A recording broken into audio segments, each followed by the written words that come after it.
Hello, and welcome to Sleepy Sports. In this video, we will explore the complete history and evolution of Olympic rules, from ancient religious customs in Greece to the legal and institutional frameworks of the modern games. This narration is intentionally slow, detailed, and repetitive.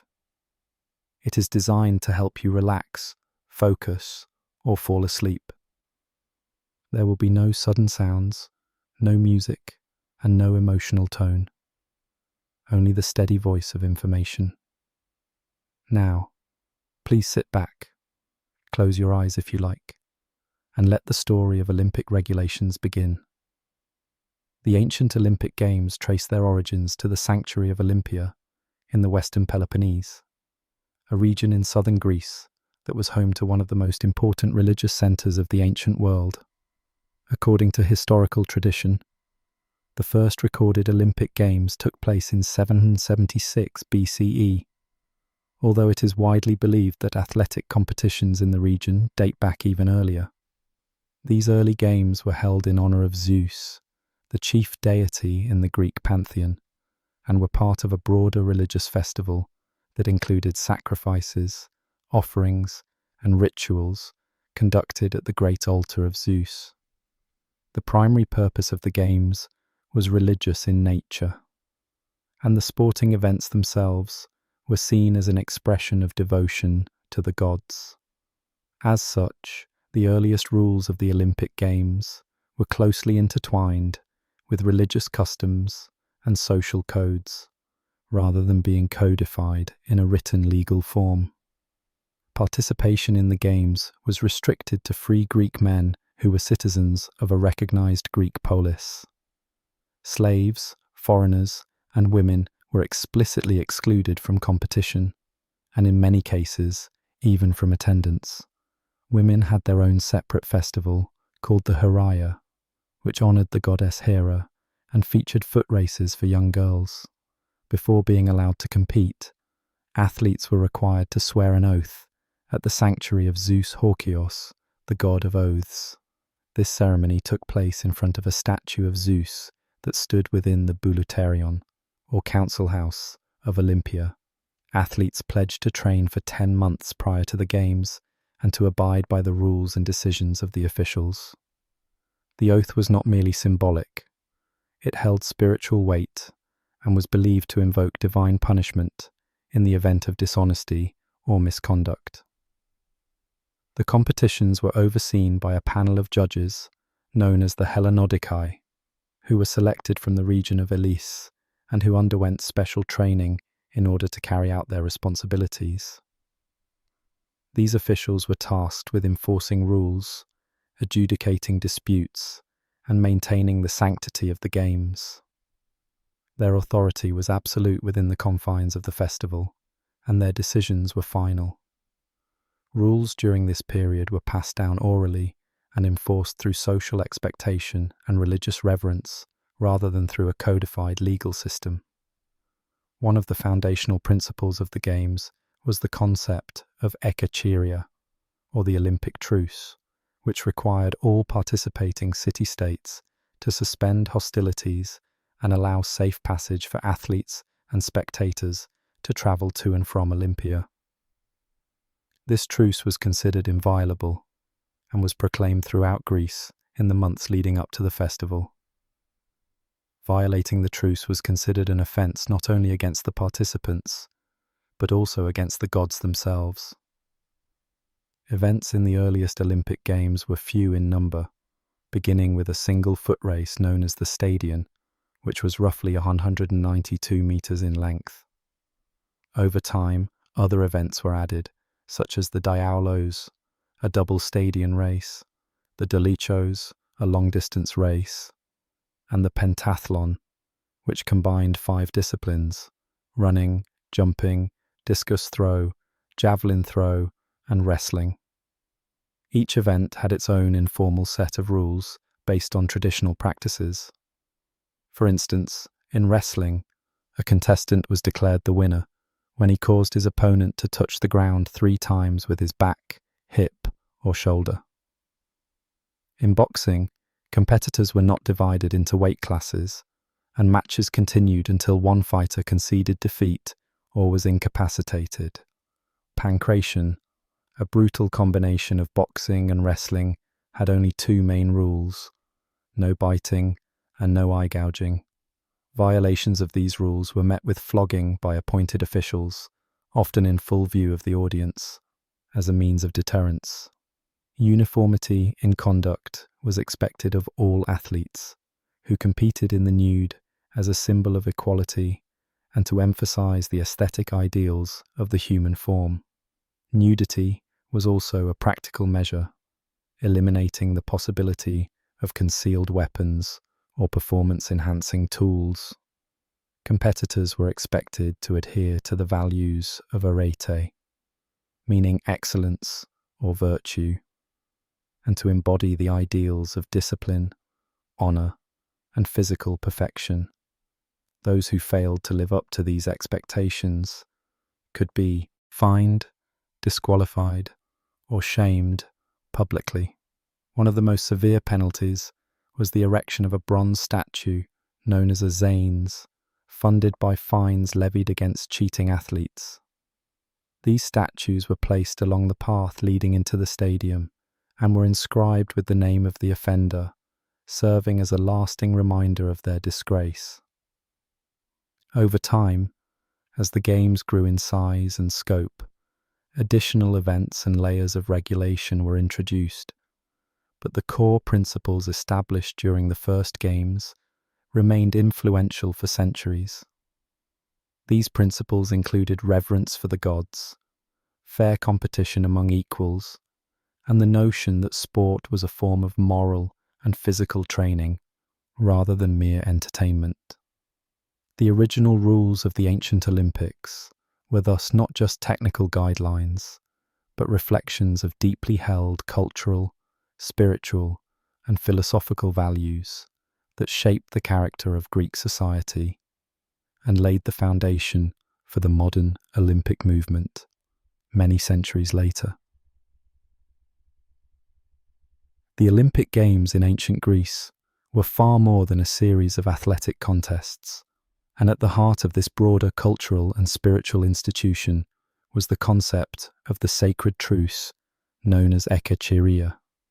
This truce, which literally means holding of hands, was not merely a diplomatic agreement, but a deeply religious obligation that was proclaimed before each Olympic festival. It represented the temporary suspension of all hostilities among the frequently warring Greek city-states, ensuring safe passage for athletes, officials, artists, and spectators traveling to and from Olympia.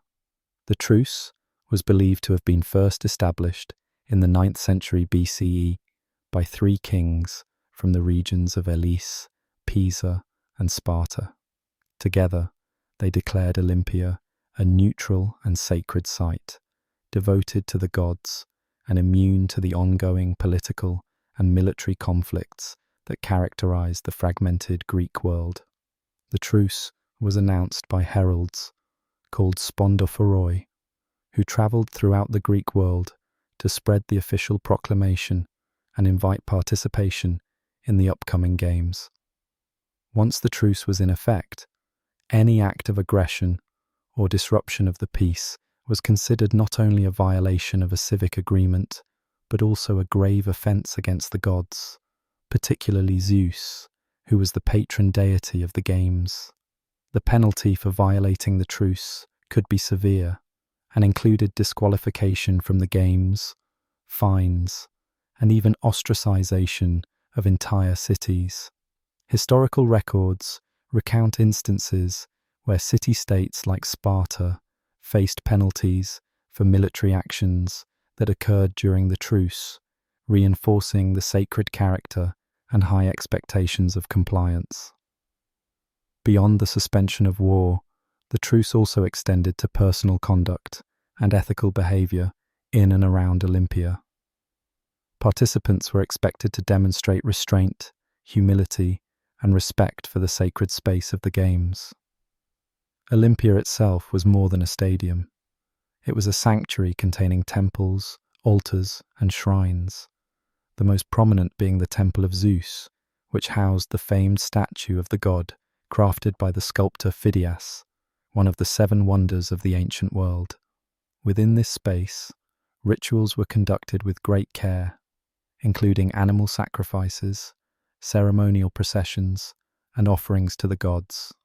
Athletes arriving at Olympia were not permitted to compete immediately upon arrival. Instead, they underwent a month-long period of training and moral evaluation in the nearby city of Elis. This preparatory phase served to ensure not only physical readiness, but also behavioral discipline. During this time, athletes were observed by officials who monitored their conduct, obedience to instructions, and ability to coexist peacefully with others.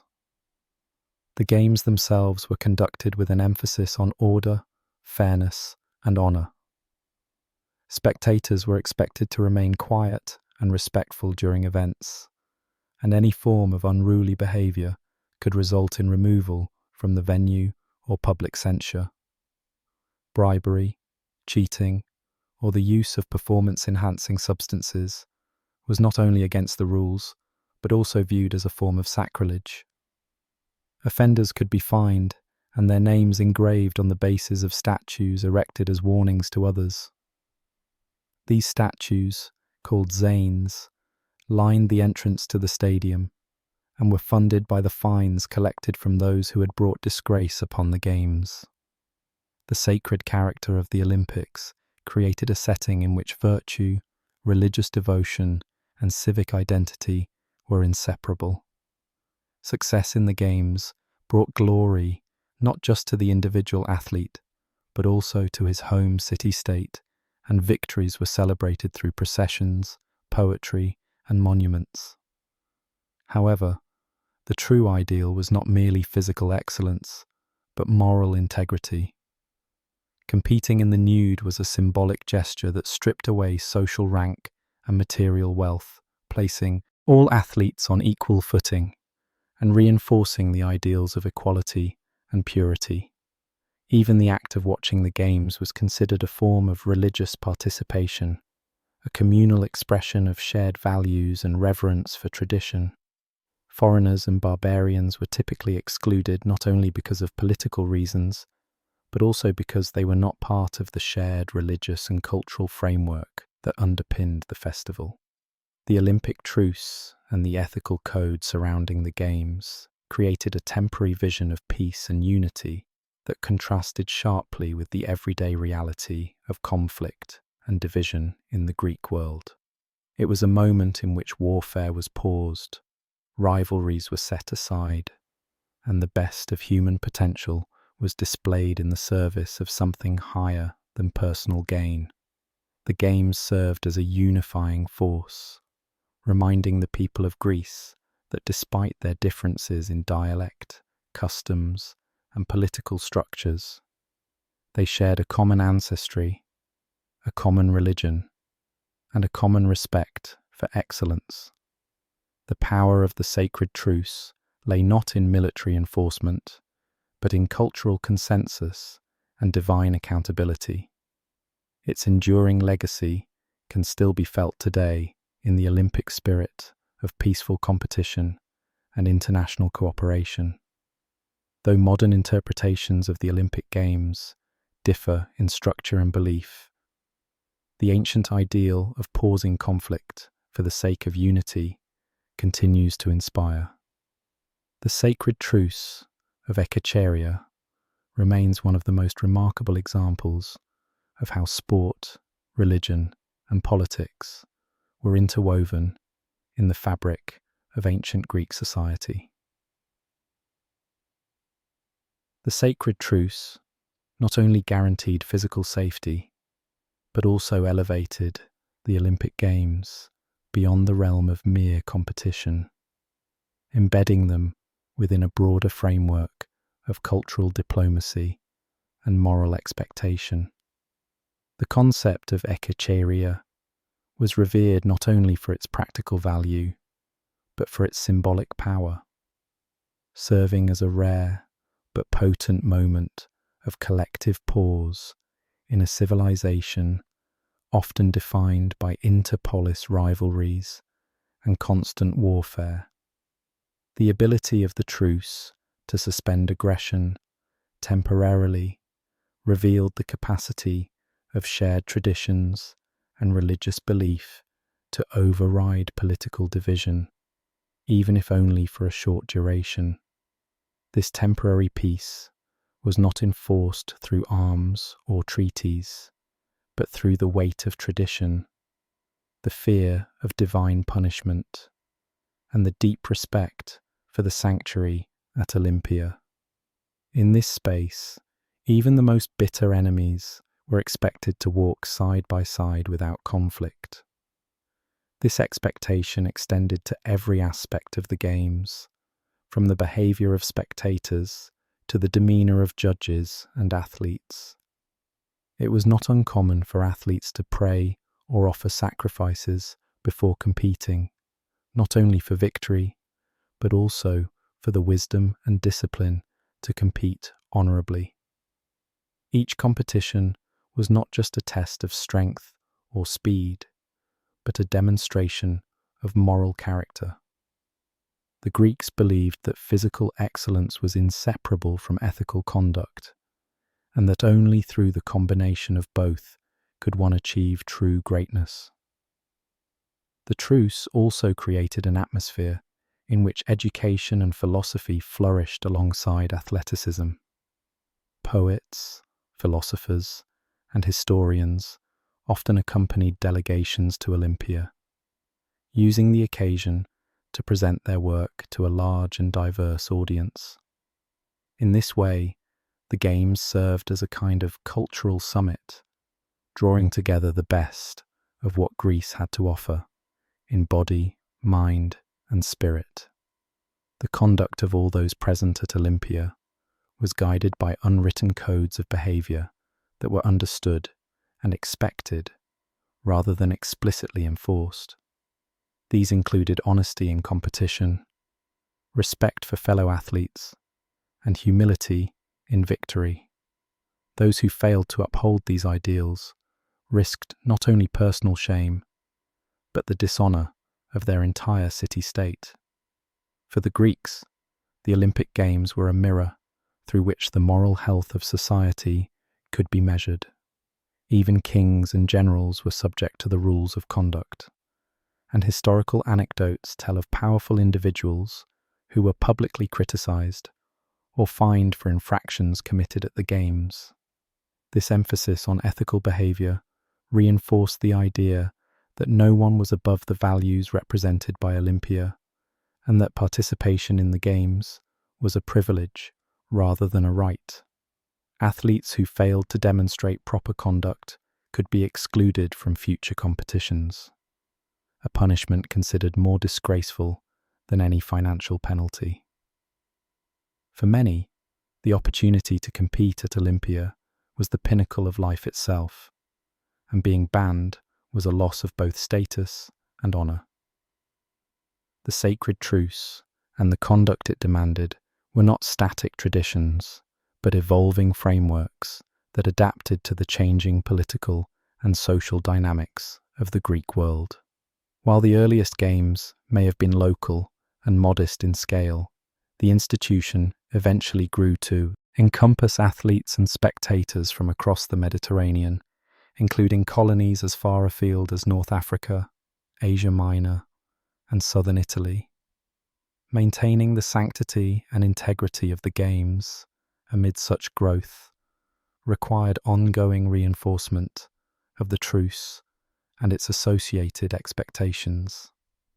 This was achieved not through central governance, but through shared belief, the oral transmission of tradition, and the enduring symbolic power of Olympia itself. Even as new events were introduced and new customs adopted, the central role of echecheria and conduct remained unchanged. These elements gave the Games a spiritual and cultural weight that far exceeded their athletic content and positioned them as a cornerstone of ancient Greek identity. The truce was, in many ways, a civilizing force, reminding the Greeks that even in an age of constant conflict, peace and virtue were not only possible, but necessary for a society to flourish. This philosophy continues to influence the modern Olympic ideal, where nations are expected to set aside differences and compete peacefully on a global stage. Although the modern world is vastly different from ancient Greece, the vision embodied by the Sacred Truce remains timeless.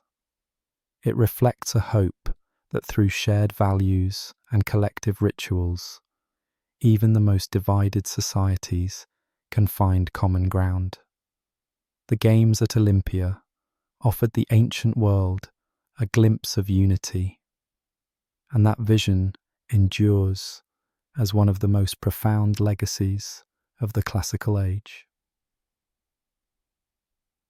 In the ancient Olympic Games, maintaining the integrity of the competition was of utmost importance, and this responsibility rested not only on the shoulders of the athletes, but also on the officials, the spectators, and the broader Greek society that viewed the Games as a sacred tradition.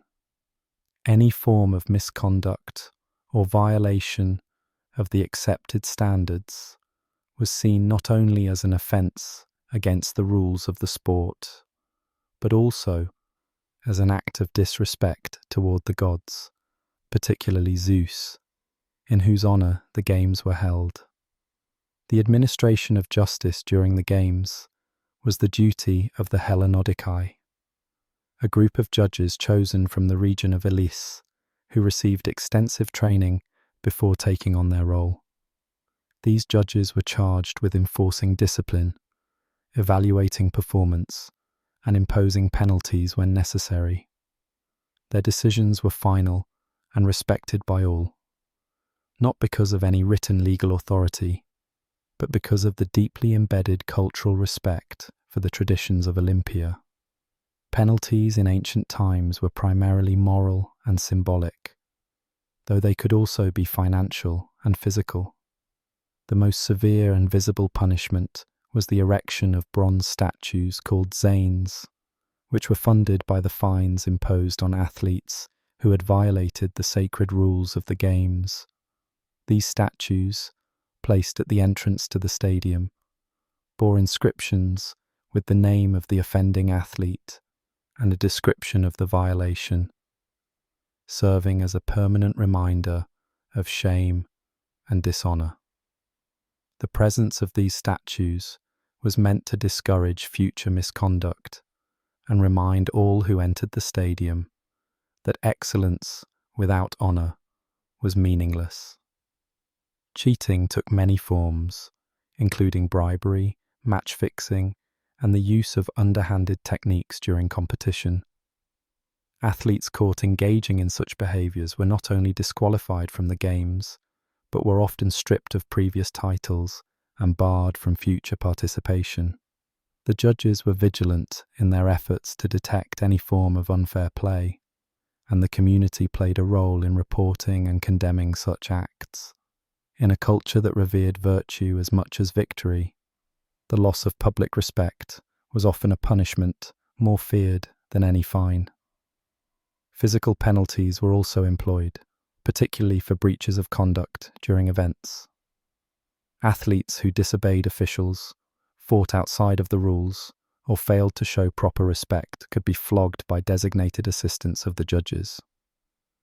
This punishment, administered publicly and without ceremony, was intended to reinforce discipline and demonstrate the seriousness with which decorum was upheld. Spectators, too, were subject to behavioural expectations, and though records of punishments for audience misconduct are rare, it is understood that disruptions during events were not tolerated. The sanctity of the Games extended to all who attended, and even kings were expected to behave according to the standards set by tradition.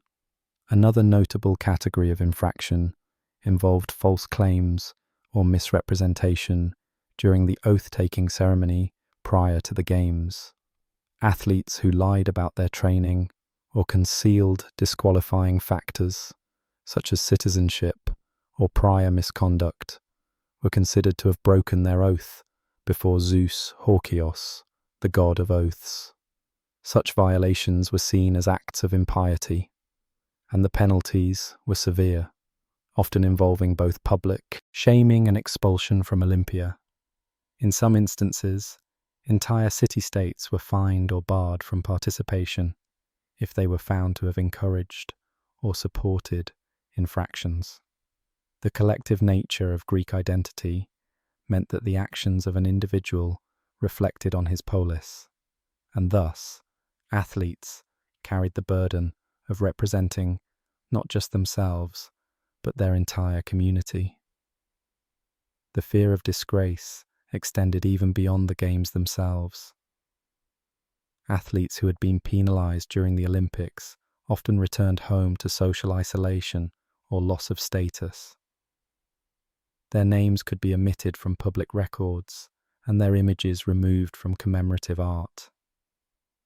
In a society where honor and memory were essential to legacy, these forms of erasure were deeply impactful. The concept of fair play was embedded in the very fabric of the Games, and the rules were enforced not simply to ensure equal competition, but to preserve the sacredness of the event. Violations of the truce during travel to Olympia were also considered infractions. If a city-state engaged in hostilities during the period of Echecheria, they were seen as having violated not just a legal arrangement, but a divine covenant. This led to diplomatic consequences, and the offending parties were sometimes required to offer additional sacrifices or reparations to the gods. The penalty system of the ancient Olympic Games was therefore not based on an abstract legal code, but on a complex interplay of honor, tradition, religious reverence, and communal accountability. It was a system in which justice was visible, symbolic, and deeply integrated into the spiritual identity of the Greek people. The emphasis was not on rehabilitation or imprisonment, but on deterrence through public example and moral consequence. By placing punishment within the context of public space and religious meaning, the ancient Greeks managed to enforce order without the need for complex bureaucracy. This model served to reinforce the central idea that participation in the Olympic Games was not a right, but a privilege, one that could be lost if the athlete failed to live up to the highest standards of conduct, both in and out of the arena. The decline and eventual disappearance of the ancient Olympic Games did not occur overnight, but rather unfolded gradually over several centuries as a result of shifting political dynamics, religious transformations, and cultural changes that slowly eroded the foundational principles upon which the Games were built. While the Olympics had once stood as a unifying institution for the many Greek city-states, offering a rare period of peace and a shared sense of identity, the expansion of Roman influence throughout the Mediterranean world introduced new priorities and values that began to alter the landscape of public life. The Roman conquest of Greece in the 2nd century BCE marked a turning point in the trajectory of the Olympic Games. As Greek political autonomy declined, and the region was absorbed into the Roman Republic and later the Roman Empire. Although the Romans initially adopted many aspects of Greek culture, including admiration for athletic excellence and public spectacles, they did so with distinctly different motivations and social structures. The Roman approach to sport emphasized entertainment and mass appeal, favoring gladiatorial combat and chariot races that focused on spectacle and violence, rather than on the pursuit of virtue and divine honor. Over time, the Olympic Games began to reflect these changes, and although they continued to be held, their character and purpose gradually shifted away from the sacred ideals that had defined them in the classical period. The religious core of the games, which had once centered on the worship of Zeus and the sanctity of Olympia, was increasingly overshadowed by secular concerns and the influence of Roman emperors who sought to use the games as a means of propaganda and political prestige. The inclusion of Roman athletes and officials, many of whom lacked ties to the Greek tradition, further diluted the cultural and spiritual essence of the festival. By the 2nd and 3rd centuries CE, the games had become more commercialized and politicized, with instances of corruption, bribery, and even imperial favoritism becoming more common. These developments undermined the moral authority of the Hellenodikai and eroded the public's trust in the fairness and sacredness of the competitions. In parallel, the broader religious landscape of the Roman Empire was undergoing profound change. The rise of Christianity as a dominant religious force posed a direct challenge to the pagan traditions that underpinned the Olympic Games. Early Christian leaders viewed the Games with suspicion and often outright condemnation, associating them with idolatry, vanity, and moral decadence. The nakedness of the athletes, the sacrifices to pagan gods, and the revelry associated with the festival were all deemed incompatible with Christian teachings. As Christianity gained political power, especially after the Edict of Milan in 313 CE, which legalized the religion, efforts to suppress traditional pagan practices intensified. The final blow to the ancient Olympic Games came in the late 4th century CE, during the reign of Emperor Theodosius I, a staunch Christian who sought to eradicate pagan rituals and institutions across the empire. In 393 CE, Theodosius issued a decree that banned all pagan festivals, including the Olympics, effectively bringing an end to over 1,000 years of athletic tradition. The sanctuary at Olympia, once a vibrant center of cultural and religious life, fell into disuse and decay. Temples were abandoned, altars neglected, and the stadium, which had once echoed with the cheers of spectators and the footsteps of runners, grew silent. Earthquakes, floods, and centuries of neglect further damaged the site, and by the time the modern world took interest in ancient Olympia, much of its original grandeur had been lost beneath layers of soil and debris. Despite their disappearance, the memory of the ancient Olympic Games endured in historical texts, artistic representations, and oral traditions. Later generations of scholars, historians, and travelers would look back on the Games as a symbol of classical Greek civilization, a time when the ideals of physical excellence, honor, and unity had flourished under the guidance of tradition and religious devotion. The decline of the ancient Olympics thus serves as a reflection of broader historical transformations, illustrating how cultural institutions rise and fall in response to changes in power, belief, and social structure. The Games were not destroyed by a single act of violence or conquest, but were instead worn away by centuries of transformation that rendered their foundational principles obsolete in the eyes of a changing world.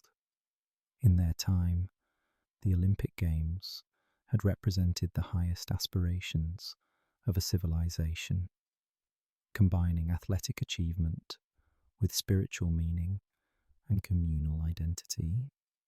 Their end marked the close of an era, a poignant reminder that even the most enduring human institutions are vulnerable to the forces of history.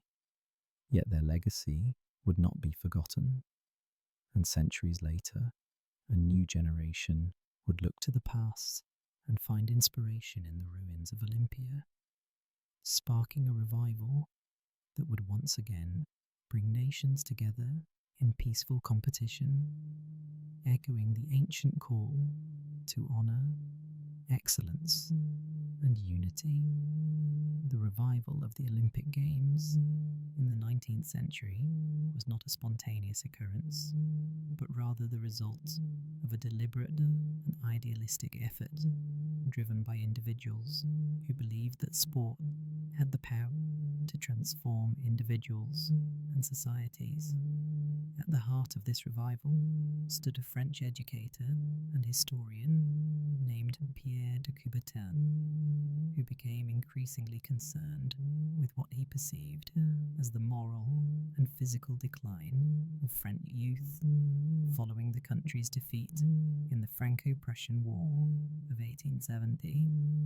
Convinced that the development of character and national strength could be achieved through structured physical activity and athletic discipline, Coubertin immersed himself in the study of ancient Greek culture and British educational models, especially those that emphasized sportsmanship, teamwork, and the role of organized games in schooling.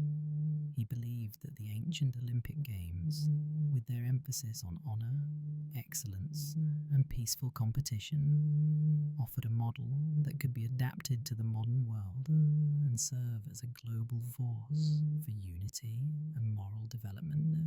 Coubertin's interest in reviving the Olympic Games was not simply about sport for its own sake, but rather about cultivating a more harmonious and disciplined global society. He envisioned a world in which international rivalries could be redirected from the battlefield to the athletic field, where young men from different nations could compete in mutual respect and leave behind the hatred and suspicion that had led to centuries of war. Inspired by the classical ideal of the harmonious development of body and mind, he began promoting the idea of a modern Olympic festival as early as the 1890s, speaking and writing extensively on the subject, and gathering support from educators, intellectuals, and sports enthusiasts. His efforts culminated in a historic meeting held at the Sorbonne in Paris in 1894, where delegates from various countries gathered to discuss the proposal. The outcome of this congress was the formation of the International Olympic Committee, or IOC, with Coubertin playing a central role in its establishment. The committee agreed to organize the first modern Olympic Games in Athens, Greece, in 1886, both as a tribute to the ancient origins of the tradition and as a symbolic gesture of continuity and rebirth. The 1896 Athens Olympics marked the beginning of a new era, featuring athletes from 13 nations, competing in events that included track and field, gymnastics, wrestling, swimming, and weightlifting. Though modest by today's standards, the event was a remarkable success, drawing international attention and laying the foundation for what would become the world's most prestigious athletic competition. Coubertin's vision of the Games was rooted in a philosophy he called Olympism, which emphasized not only the physical achievements of athletes, but also their moral character and dedication to self-improvement. He was adamant that the Games should be amateur in nature, meaning that athletes should compete for the sake of honor rather than financial reward. This principle was seen as essential to preserving the purity and dignity of the Olympic spirit. And for many years, strict rules were enforced to prevent professional athletes from participating. Coubertin also believed strongly in the educational role of sport and hoped that the Olympic Games would encourage schools and universities around the world to place greater emphasis on physical education and the cultivation of sportsmanship. He viewed the Games not merely as a series of competitions, but as a festival of culture, learning, and human excellence, incorporating elements such as music, art, and literature into the Olympic program. One of Coubertin's most famous contributions was the Olympic motto, Citius Altius Fortius, which means faster, higher, stronger in Latin. This phrase captured his belief in the limitless potential of human beings to grow and improve, not just physically, but also intellectually and morally. He also introduced the Olympic rings, a symbol representing the unity of the 5 continents and the universal reach of the Olympic ideal. Despite facing criticism and logistical challenges in the early years, Coubertin remained steadfast in his belief that the Olympic Games could serve as a powerful tool for peace and understanding in a divided world. His work ensured that the Games were held every 4 years, expanding in size, scope, and global participation with each edition. While Coubertin's insistence on amateurism and his resistance to including women in certain events would later be challenged and reformed, his foundational principles continued to guide the evolution of the Olympic movement. The revival of the Games in the 19th century was not merely a nostalgic exercise in historical imitation, but a bold and visionary project that sought to harness the values of the past in order to shape a better future. Coubertin's dream lives on in every Olympic competition, where athletes from around the world gather not only to test their abilities, but also to celebrate the enduring ideals of excellence, respect, and unity. The 1896 Olympic Games held in Athens marked the beginning of the modern Olympic era and represented the tangible realization of Baron Pierre de Coubertin's vision to revive the ancient spirit of athletic competition in a contemporary context. After decades of intellectual groundwork, planning, and international diplomacy, the dream of uniting the world through sport began to take physical shape in the historic capital of Greece, a city that symbolized the roots of democracy, philosophy, and athletic tradition. The decision to hold the first modern Games in Athens was deeply symbolic, linking the new Olympic movement with its classical origins and lending cultural legitimacy to the endeavor. Preparations for the event were ambitious and swift, requiring the construction and renovation of sports venues, the establishment of organizing committees, and the creation of formal rules to govern the competitions. At the heart of the 1896 Games was a desire to balance modern athletic standards with the ancient ideals of fair play, honor, and international cooperation. Although the infrastructure and logistics of the event were modest by today's standards, the organizational efforts represented a major achievement and laid the groundwork for future Olympic regulations. The Panathenaic Stadium, originally built in ancient times and later reconstructed in marble, served as the central venue for many of the athletic competitions. Its horseshoe shape and stone benches could accommodate tens of thousands of spectators, and it became the focal point of the Games, hosting track and field events, wrestling, and gymnastics. For the first time in modern history, athletes from multiple nations gathered under one set of standardized rules, many of which were drafted by the newly formed International Olympic Committee in collaboration with Greek officials and sport-specific organizations.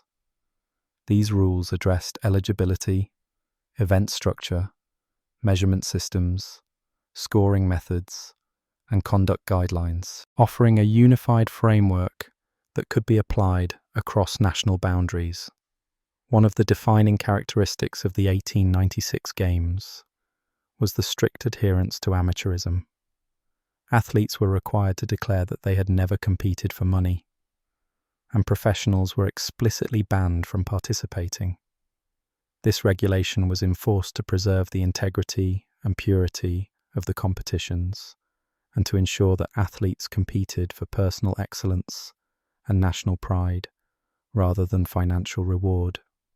The eligibility criteria also required that participants be male, as women were not permitted to compete in this inaugural edition of the modern games. Though controversial by today's standards, this restriction reflected the prevailing attitudes of the time and underscored the conservative nature of early Olympic policies. Events were divided into 9 main categories, including athletics, cycling, fencing, gymnastics, shooting, swimming, tennis, weightlifting, and wrestling. Within each category, detailed rules were established to ensure fairness and clarity. For example, in track events, athletes had to remain within marked lanes, and races were judged using both finish line observation and timekeeping. In gymnastics, routines were assessed by appointed judges who scored based on execution and form, while in weightlifting, lifts were judged by successful completion and proper technique. Shooting events required precision and consistency over multiple rounds, and fencing bouts followed point-based systems with clearly defined target zones. The scoring and adjudication processes, while not yet standardized to the degree seen in later games, marked a significant step forward in creating a coherent and legitimate competitive structure. The 1896 Games also introduced formal ceremonies, including an opening event presided over by King George I of Greece, during which athletes marched into the stadium by nation, though not yet in the now familiar alphabetical order. Winners received silver medals and olive wreaths, while runners-up were awarded copper medals. Unlike modern games, no gold medals were given at the time, reflecting a different hierarchy of awards that was later revised. Perhaps one of the most iconic moments of the Athens Games was the marathon race, inspired by the legendary run of the soldier Phidippides from the battlefield of Marathon to Athens. The race covered approximately 40 kilometers and was won by a Greek runner named Spiridon Louis, whose victory was celebrated as a triumph of national pride and a symbol of continuity between ancient and modern athleticism. The presence of enthusiastic local crowds and the successful execution of events helped to silence critics who had doubted the feasibility of the modern Olympic project.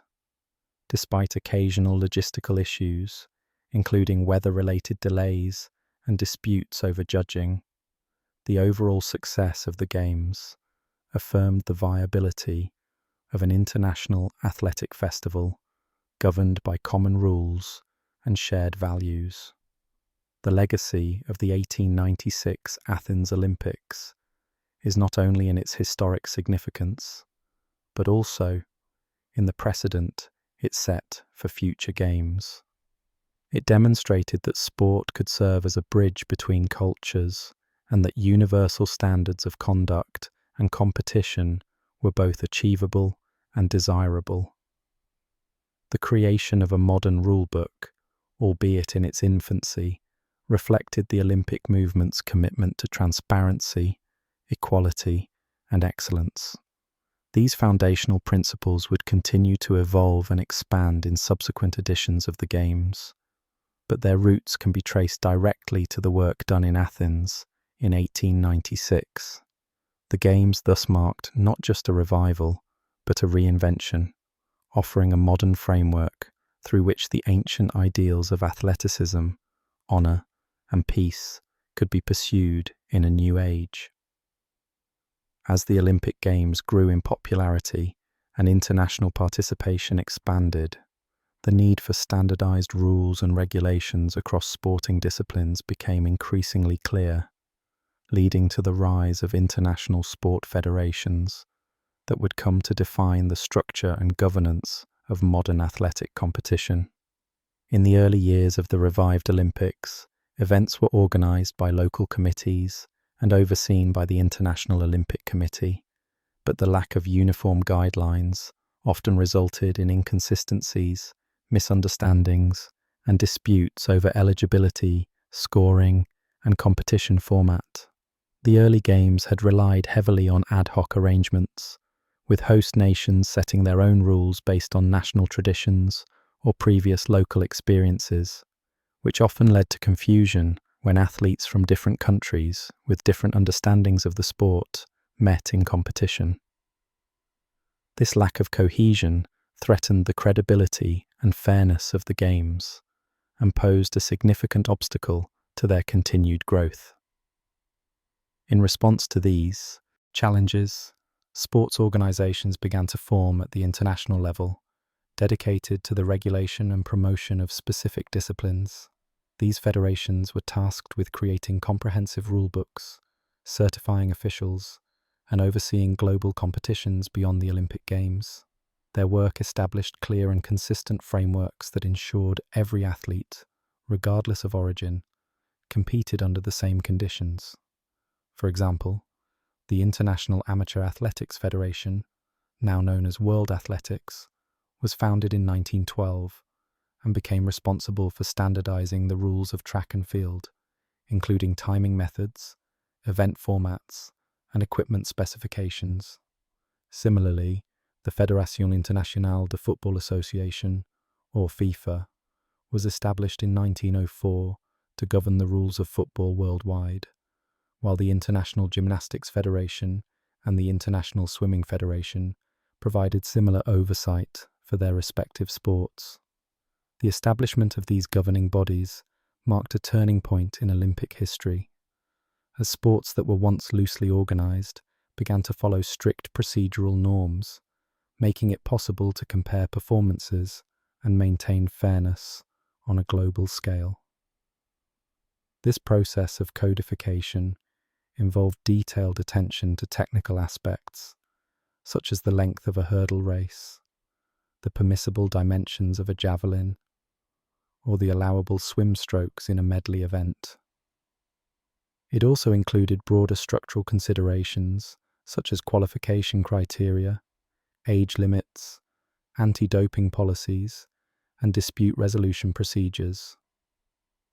By the mid-20th century, nearly every Olympic discipline had its own international federation, and the IOC recognized each of these organizations as the final authority on technical matters for their sport.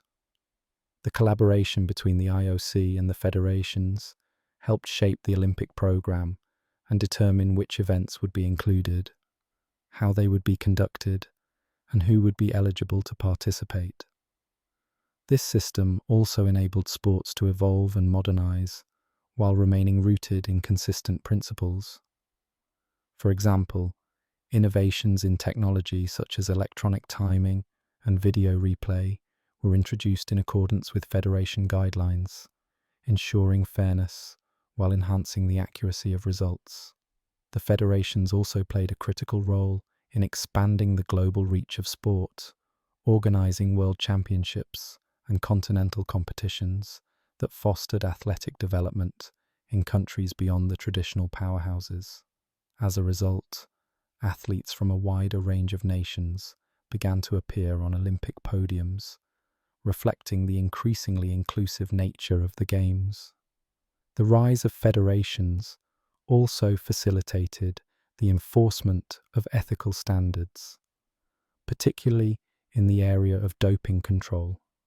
Working with agencies such as the World Anti-Doping Agency, federations implemented rigorous testing protocols and disciplinary measures to protect the integrity of sport and safeguard the health of athletes.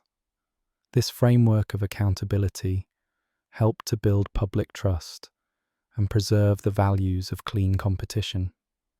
Beyond their regulatory function, federations became advocates for their sports, working to secure funding, promote youth participation, and increase media visibility.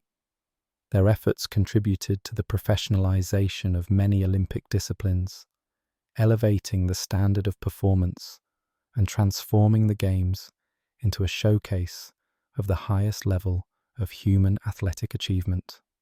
At the same time, the existence of federations ensured that no single authority could dominate the direction of sport, allowing for a balance of power between the Olympic movement and the technical experts responsible for its implementation. This decentralized model has proven resilient, adaptable, and responsive to the evolving demands of international sport. It allows the Olympic Games to remain both rooted in tradition and open to innovation. Through the work of the federations, the principles of fairness, consistency, and global cooperation are maintained across all disciplines, preserving the original vision of a unified sporting event that transcends national boundaries. The rise of federations was thus not a mere administrative development, but a foundational transformation that enabled the Olympic Games to grow from a loosely organized festival into the most prestigious and respected athletic competition in the world. It ensured that athletes could prepare with clarity and compete with confidence, knowing that the conditions of their contest were the same as those of their rivals, regardless of language, geography, or politics. The concept of amateurism was one of the foundational principles of the modern Olympic Games and shaped the rules regarding eligibility for many decades after their revival in 1896. Rooted in ideals of fair play, moral integrity, and personal honor, the amateur code was designed to ensure that those who competed in the Olympics did so for the sake of the sport itself, rather than for financial gain. This notion was deeply influenced by 19th century European upper-class values, particularly those found in British educational institutions, where sport was viewed as a character-building exercise rather than a professional occupation. Pierre de Coubertin, the founder of the modern Olympics, strongly believed in this amateur ideal and advocated for its strict enforcement as a way to preserve the purity and dignity of the Games. He and other early organizers feared that the inclusion of professional athletes, who were paid to train and compete, would corrupt the spirit of the Olympics and undermine the celebration of voluntary excellence that the Games were meant to embody. According to the early Olympic charters, an amateur was defined not merely as someone who had not received direct payment for competing, but as someone who had not received compensation in any form that could be interpreted as payment for athletic performance. This definition excluded anyone who had been reimbursed for travel expenses, received prize money, signed endorsements, or earned a living through coaching or instructing in a sport. The rules were so strict that athletes who accepted even minimal financial assistance or prizes were disqualified from Olympic competition. In practice, these regulations often favored athletes from wealthier backgrounds who could afford to train and travel without financial support, and who had access to elite sporting facilities and coaching through schools or social clubs. As a result, the early Olympics were dominated by athletes from the upper classes, particularly in Western countries, where amateurism was held in high regard as a mark of distinction and moral superiority. This ideal was also linked to the broader social hierarchies of the time, reinforcing class divisions and limiting access to international competition for many talented athletes from working class or less privileged backgrounds.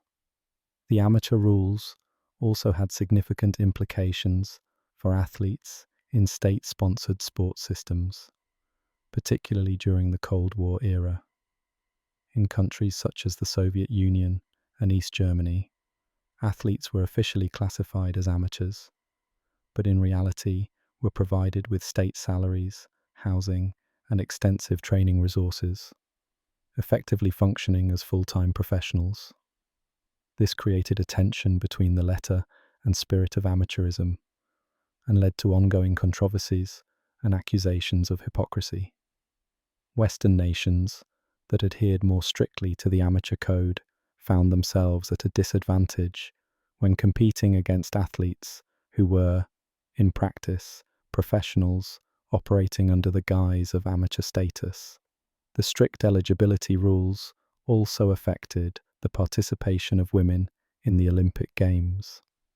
While there was no explicit prohibition against female athletes based on amateurism, the combination of social norms and organizational bias led to slow and limited inclusion of women in the Olympic program.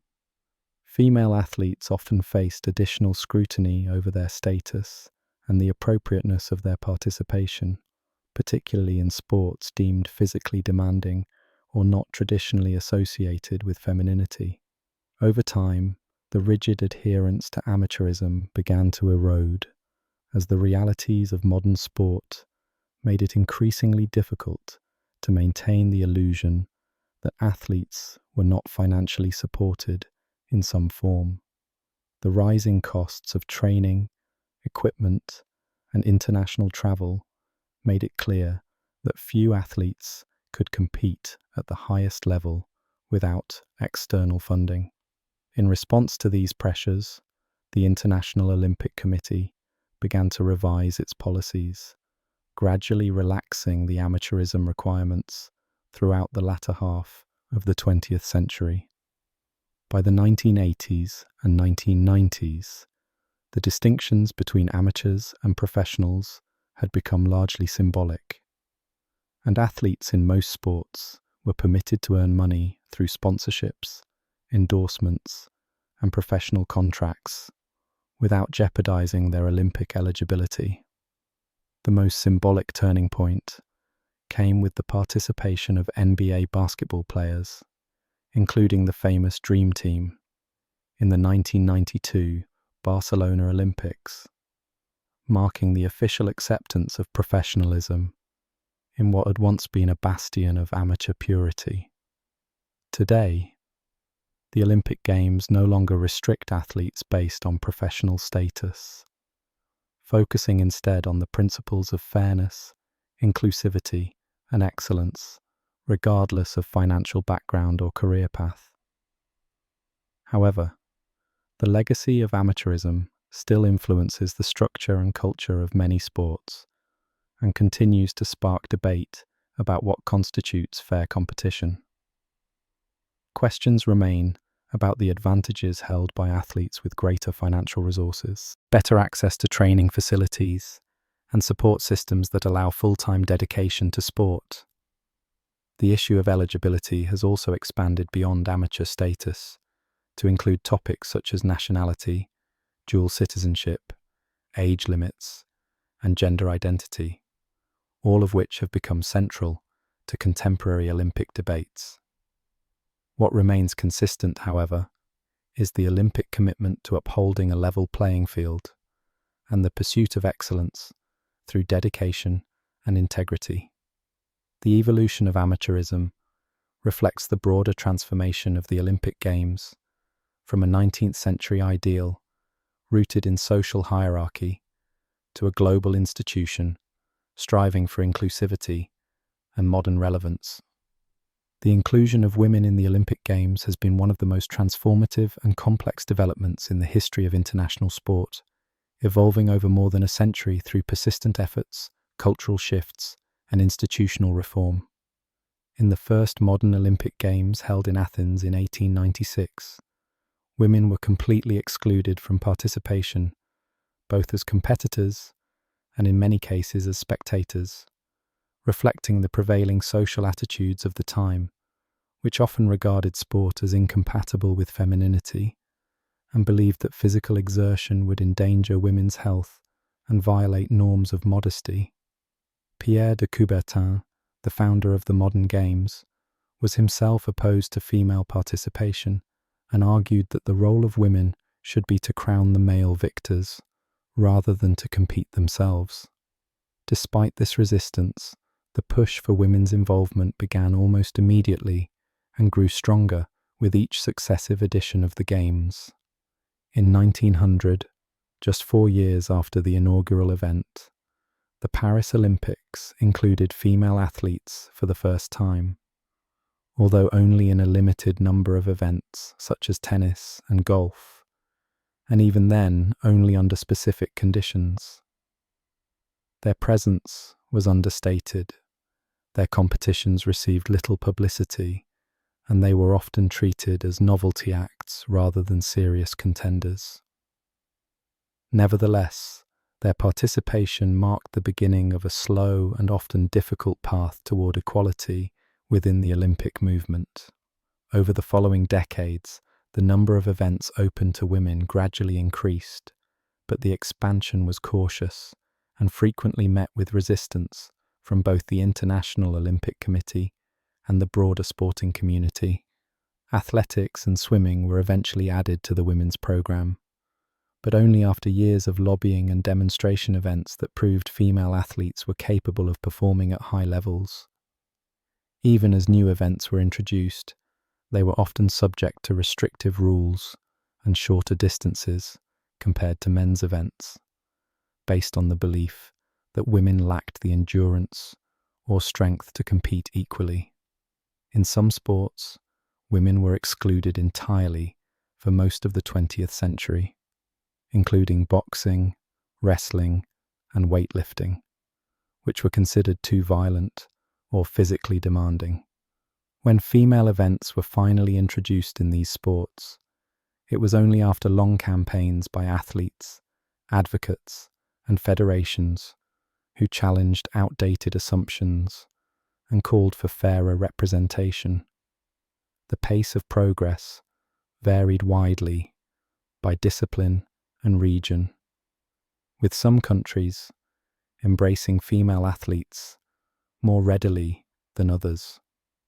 Throughout the 20th century, institutional changes within the IOC and international federations slowly created more opportunities for women, driven in part by growing public support, legal reforms, and the increasing visibility of women's achievements in sport.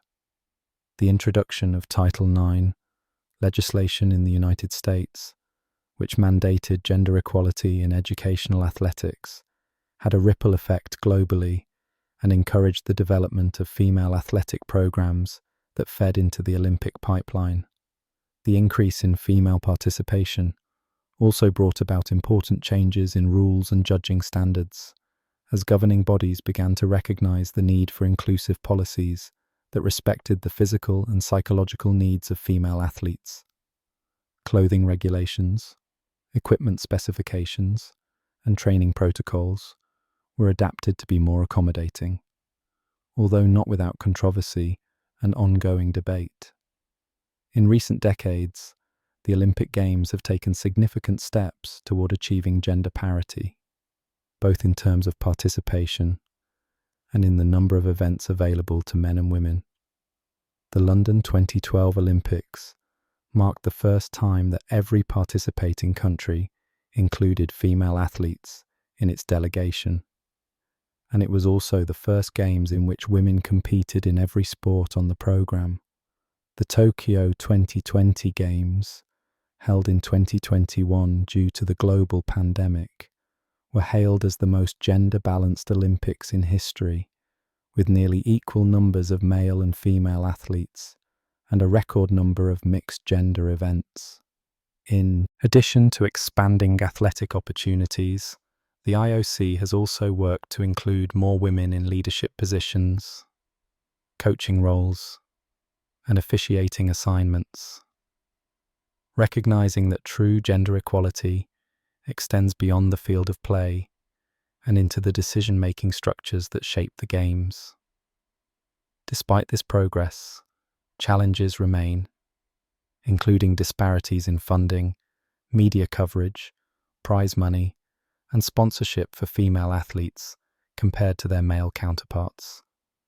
Issues related to gender identity and eligibility have also become increasingly prominent, raising complex questions about fairness, inclusion, and the definition of gender itself in a competitive context. The Olympic movement continues to grapple with these questions, striving to balance the values of equality and fairness while respecting the diversity of human experience. What is clear is that the role of women in the Olympic Games has been irrevocably transformed since those early years of exclusion and marginalization. Today, female athletes not only participate, but often dominate in their disciplines, inspire global audiences, and serve as role models for future generations. Their journey reflects broader social changes and stands as a testament to the power of persistence, advocacy, and the belief that sport should be open to all, regardless of gender. The changing rules for women at the Olympic Games reveal the ongoing evolution of sport as a reflection of human society, where ideals of inclusion and opportunity must be constantly defended, redefined, and reaffirmed. The implementation of doping controls and medical regulations within the Olympic Games has evolved into one of the most complex and necessary aspects of modern sport governance, reflecting the ongoing effort to ensure fair play, protect athlete health, and preserve the integrity of international competition. In the early decades of the modern Olympic movement, there were no formal doping regulations, and the use of substances to enhance performance was largely unregulated, misunderstood, and in some cases, even encouraged. Athletes would often consume caffeine, alcohol, strychnine, or other stimulants in hopes of gaining a competitive edge, and the lack of medical oversight allowed such practices to go unchecked. However, as athletic performance reached higher levels and the stakes of international success increased, the use of performance-enhancing substances became more prevalent and more sophisticated, raising ethical concerns and prompting calls for regulatory action. The first major wake-up call came in 1960 when a Danish cyclist named Knud Ennemark Jensen collapsed and died during the Olympic Games in Rome, with later investigations suggesting that he had taken amphetamines. Although the exact cause of death was debated, the tragedy drew global attention to the issue of doping and underscored the need for medical supervision in elite sport.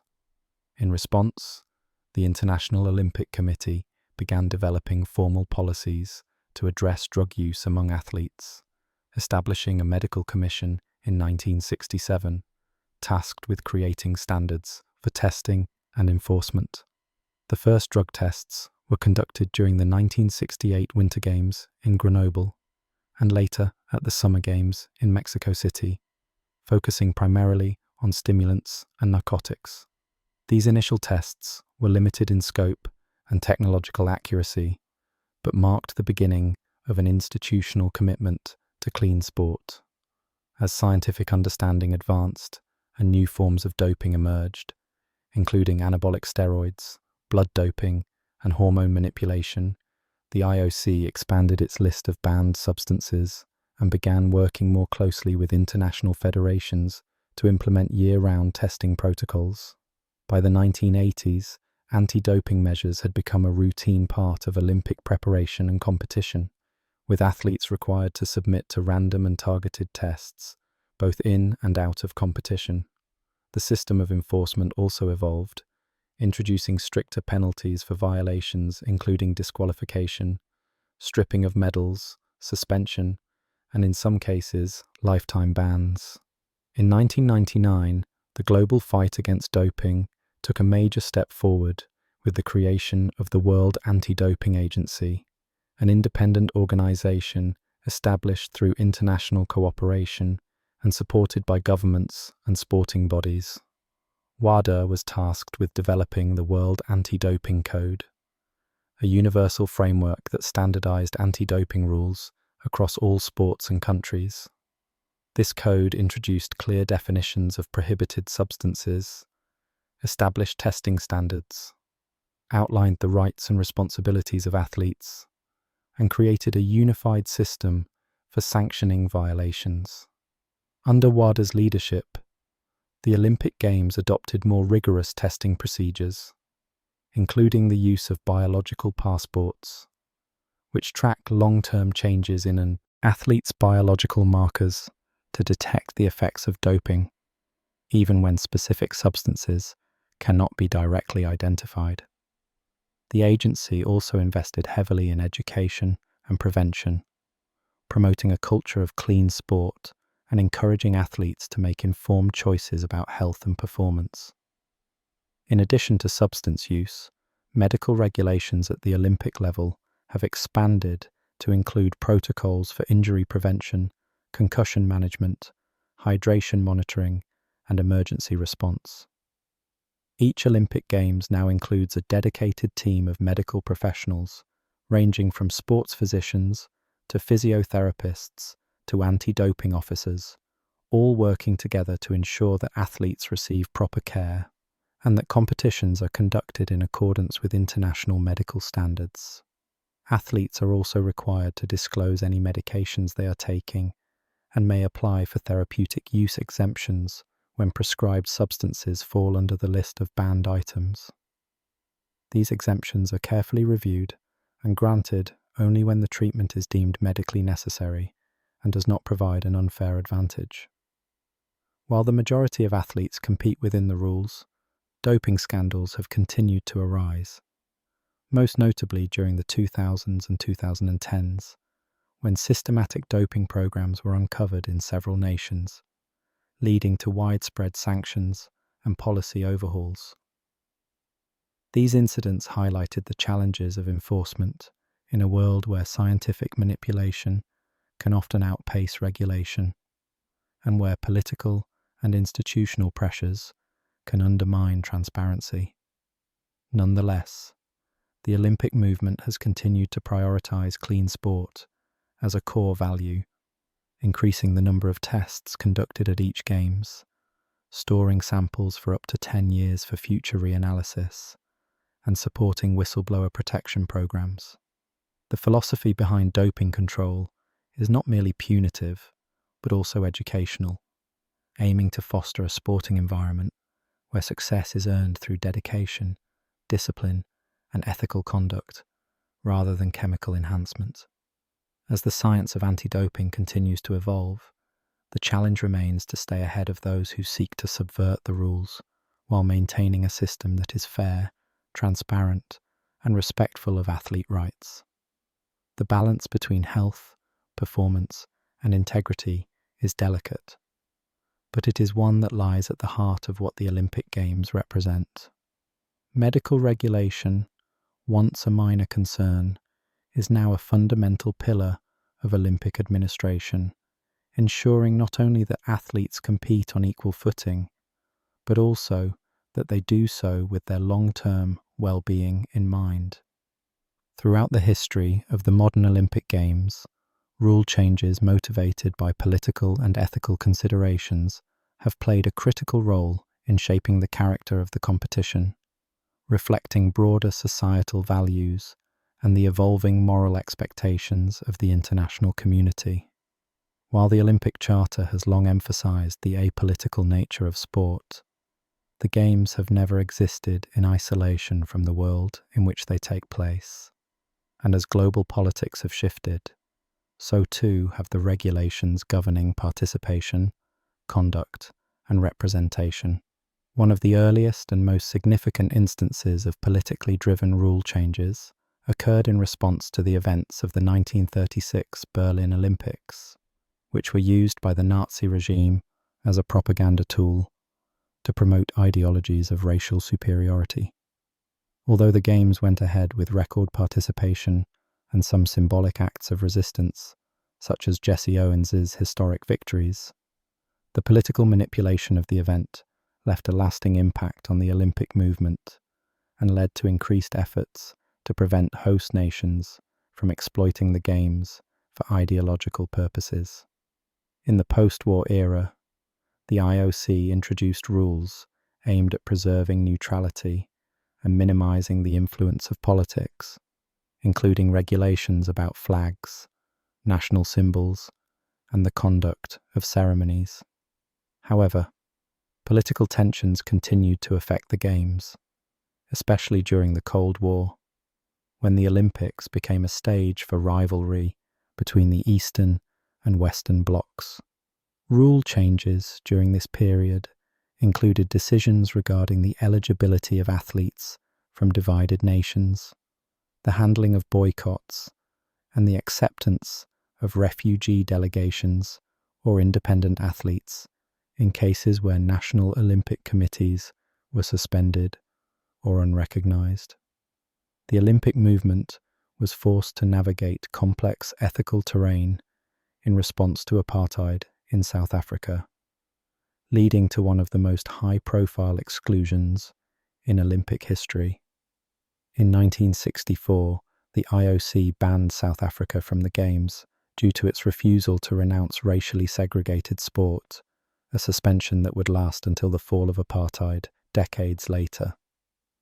This decision, based not on doping or on-field misconduct, but on human rights violations, marked a turning point in the IOC's willingness to address moral and political issues through regulatory action. It also established a precedent for future interventions based on ethical grounds.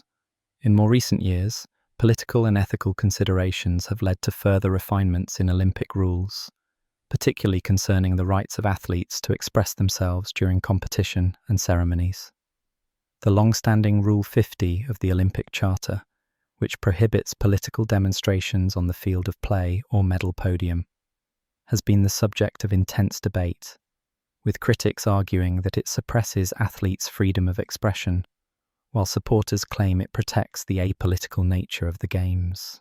In response to global movements for social justice, the IOC has updated its guidelines to allow limited forms of expression under specific conditions, such as kneeling before events or wearing statements on apparel, provided they do not target individuals or disrupt the competition. These changes reflect a broader understanding of the athlete, not only as a competitor, but as a citizen with agency and a platform. Gender equity has also driven major rule reforms, including the gradual expansion of women's events and the inclusion of mixed-gender competitions, aligning the Games with global standards of equality and representation.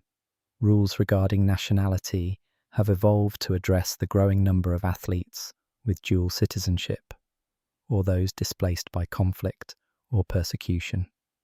The creation of the Refugee Olympic Team, first introduced in 2016, exemplifies a rule change driven by ethical imperatives rather than athletic performance alone, allowing stateless athletes to compete under the Olympic flag.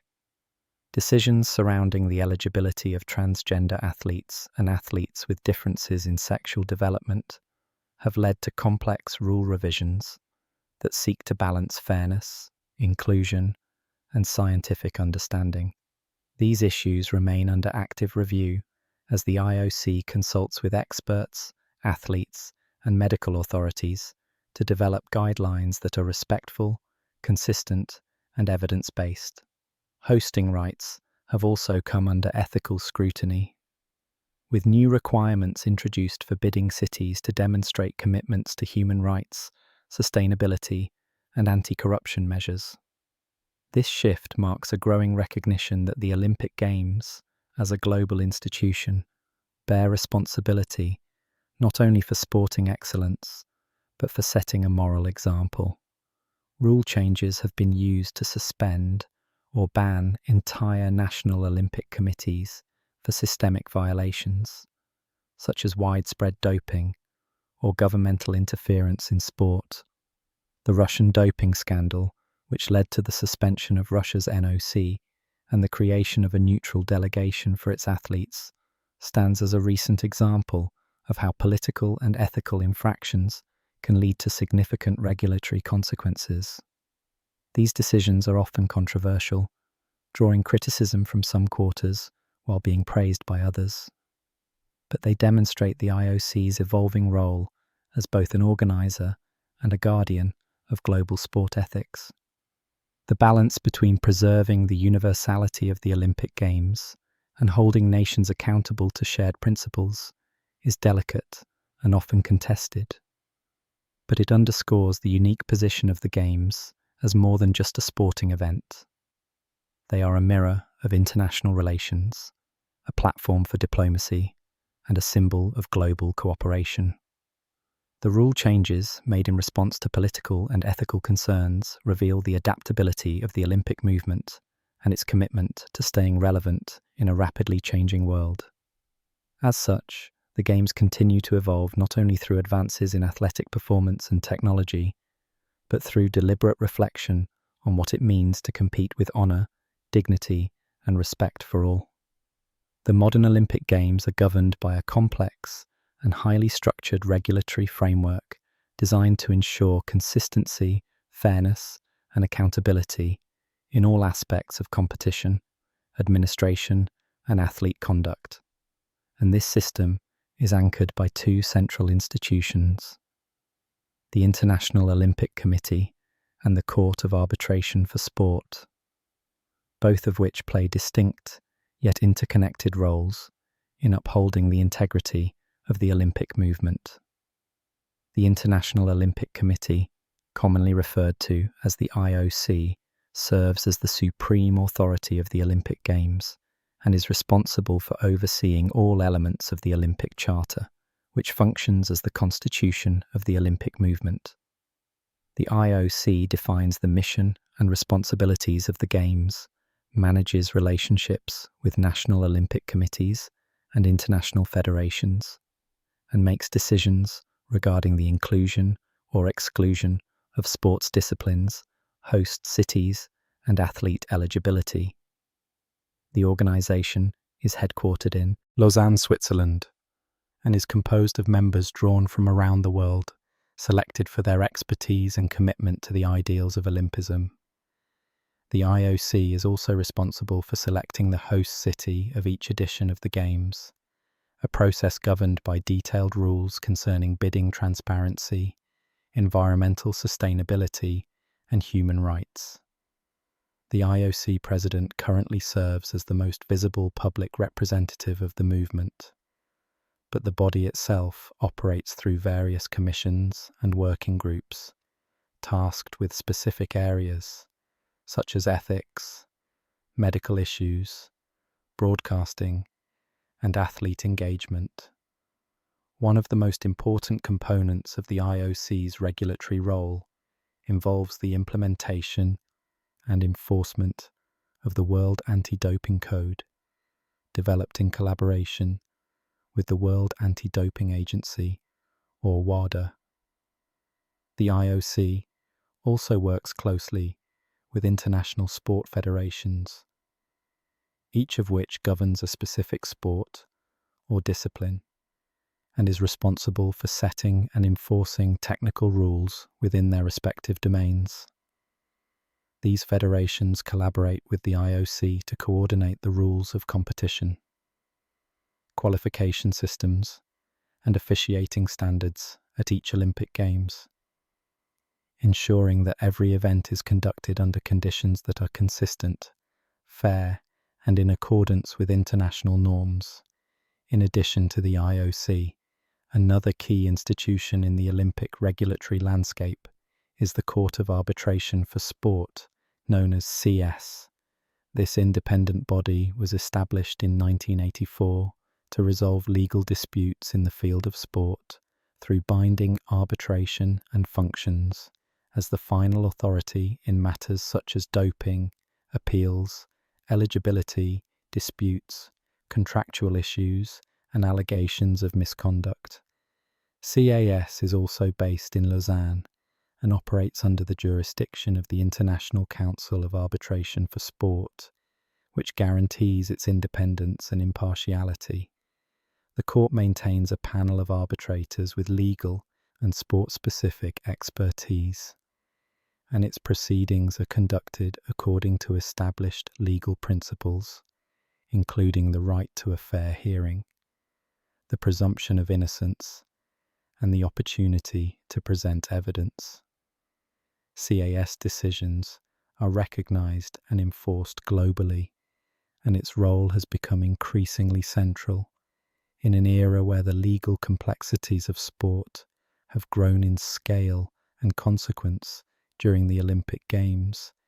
CAS establishes an ad hoc division on site at the host city to address urgent matters, quickly ensuring that competitions are not disrupted by unresolved legal disputes.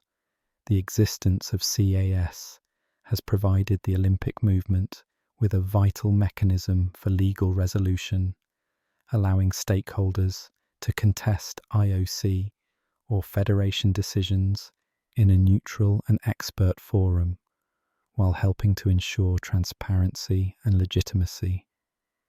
In controversial cases, the evolving nature of global sport continues to introduce new challenges that demand constant adaptation of the regulatory framework.